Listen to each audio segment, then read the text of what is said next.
Hi, this is Alfozia Nihar from At Home Tuition. Welcome to our session today. The topic that we are going to discuss in our today's video is set theory. In this video, let us discuss the basic concepts of set theory like symbols, terminology. Okay, we are going to start with the definition of the set. What is meant by a set? A set is nothing but a collection of objects. The objects belonging to the set are called the elements of the set. A well-defined set has no ambiguity as to what objects are in the set or not. Let me give you some examples. Sets are commonly denoted with a capital letter. The set containing no elements is called empty set or null set. It is denoted by either an empty thing or this symbol. Okay, now let us see the methods of designating sets.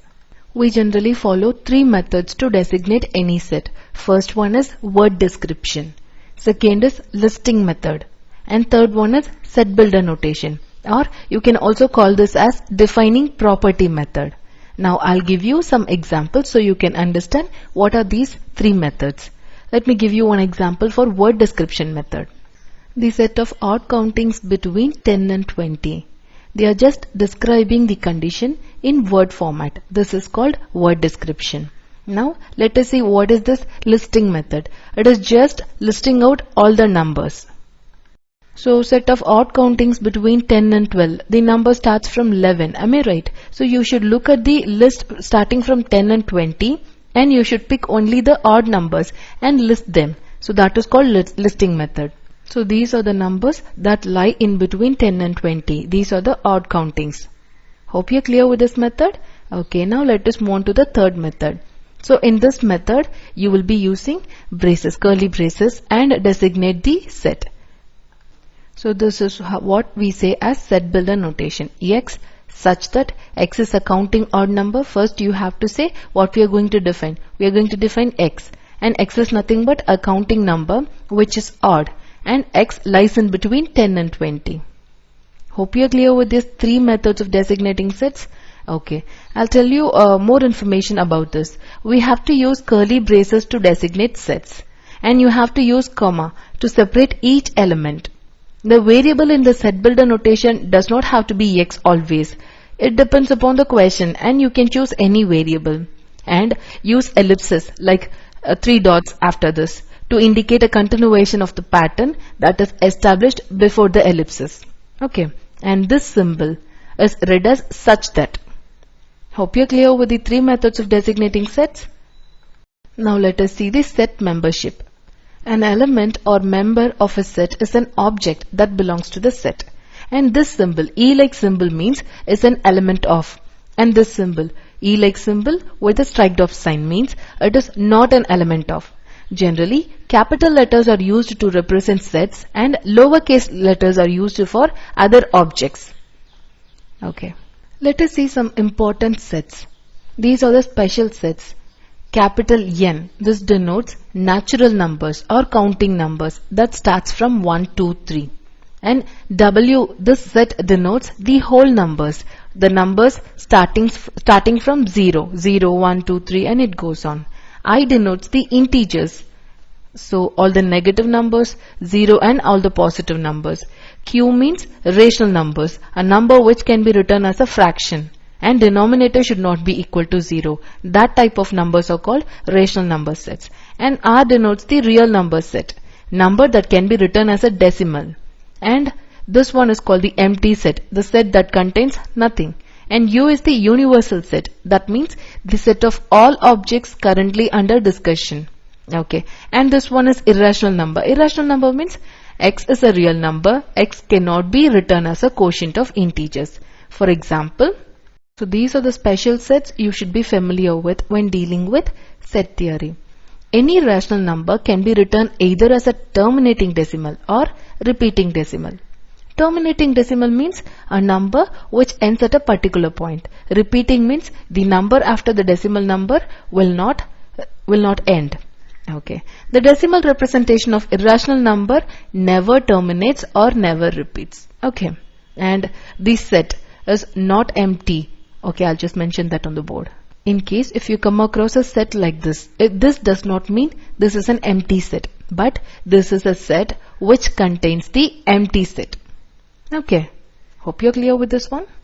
Now let us discuss an example for representing a set using description method. Okay, write a word description of the set. P. Set has been defined. Washington, Adams, Jefferson, Madison, and Monroe.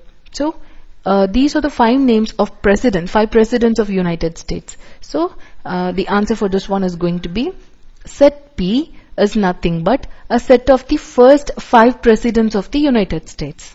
Okay. Hope you're clear with this example. Okay. A set is given. We are asked to represent the set using word description.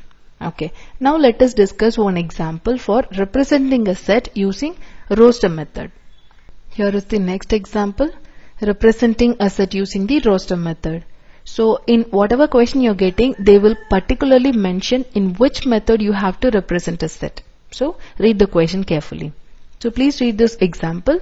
Set C is the set of US coins with a value of less than $1. Express this set using the roster method. So solution can be written as, it is already given that set C. So you should denote this set by capital letter C. Roster method. So use curly braces. And this question asks us to list the value of the coin with a value of less than $1. So what are all the US coins we discuss? Penny, nickel, dime, quarter, and $half. So these are the coins that has value less than $1, right? So let us list that with comma in between. Hope you're clear with this method. Okay. Let us see one example and discuss how to convert from a set builder notation to roster notation. Before starting this example, let us discuss a bit about the set builder notation. Please read this expression. We read this notation as set X such that X is a month that begins with the letter M. So before the vertical line is the variable X, which represents the element in general. After the vertical line is the condition X must meet in order to be an element of the set. Does this make sense to you? Okay. Now let's convert the set builder notation into roster notation. We have totally 12 months, and among all the 12 you have to find the month that starts with the letter M. So there are 2 months, namely March and May. So this can be listed out as A equal to a curly parenthesis braces and list out the names with a comma in between. Does this make sense to you so far? Now let us discuss some examples for recognizing the empty sets. Okay.